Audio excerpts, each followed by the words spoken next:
其實好多事根本就唔關你嘅事，你唔需要知道點解佢哋會離開，點解佢哋唔會選擇你，甚至乎點解會對你不忠，你更加唔需要去估啦、去分析啦、去糾結，因為個 why 一啲都唔重要。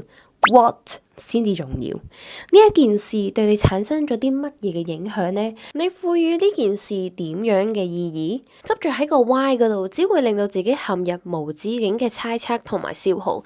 你以為如果可以理解佢哋點解會咁樣做，你就可以釋懷？但個事實係，答案根本唔會改變發生過嘅事。定係你只係想確認你嘅感受係合理嘅？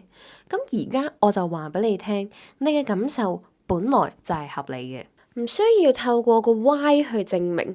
持續咁樣分析過去，只會令到你更加攰，令你一路停留喺原地，令你錯過你真係可以令到自己快樂嘅機會。所以，與其問點解，不如問下自己，我要點樣先至可以拎翻我嘅力量，令到自己可以開始向前行。